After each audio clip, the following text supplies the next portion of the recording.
rural regions and townships.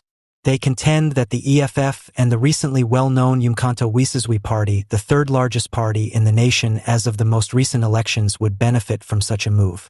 Ramaphosa is unwavering in his commitment despite internal dissension.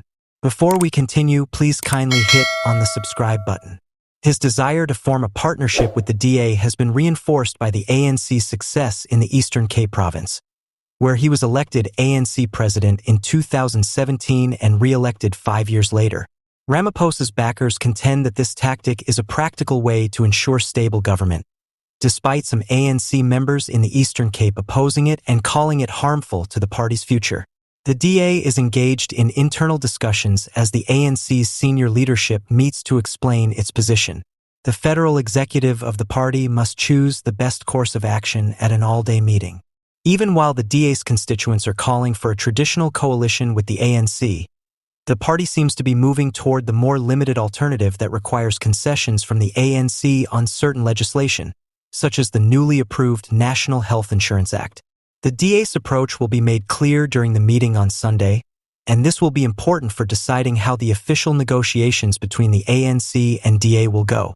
Before beginning this groundbreaking political cooperation, each party must get approval from their separate executive committees.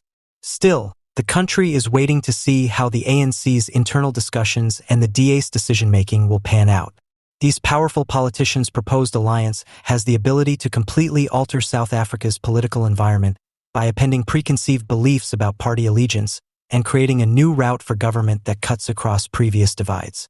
Speaking on the subject, EFF President Julius Malema made it clear that his organization would not place restrictions on joining the ANC in a partnership.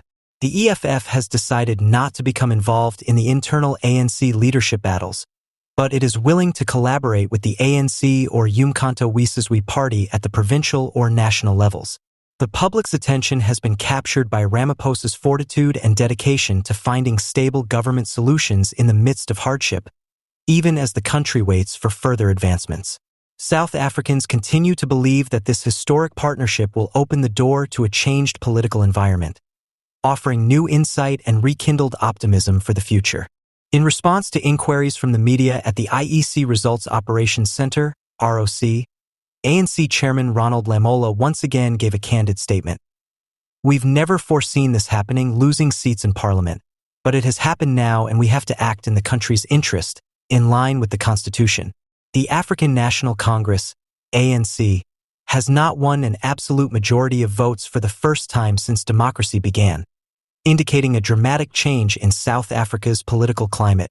Lamola underlined the party's commitment to handling this extraordinary circumstance sensibly.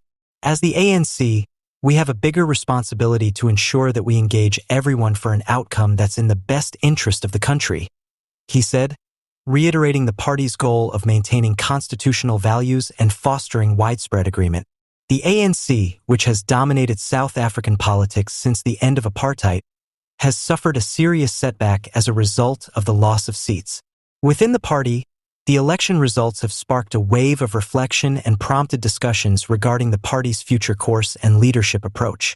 Not only has this pivotal moment changed the political landscape, but it has also sparked important conversations about coalition formation and the ANC's capacity to change course as the political winds blow through.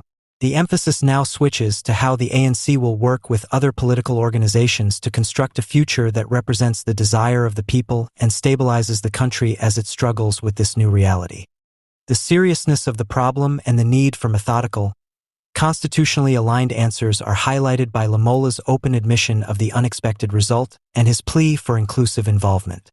The next few weeks will be crucial as South Africa carefully monitors the ANC's maneuvers on this unfamiliar political landscape. Former South African President Jacob Zuma has sparked controversy once again, this time over shocking disclosures about officials of the African National Congress, ANC, being accused of wrongdoing. In a video that Newsroom Africa was able to get, Zuma spoke to MK party members in front of the electoral court, providing insight into Jabulani Khumalo's actions after he was allegedly given money by ANC leaders. The tape shows Zuma's honest testimony, in which he charges anonymous ANC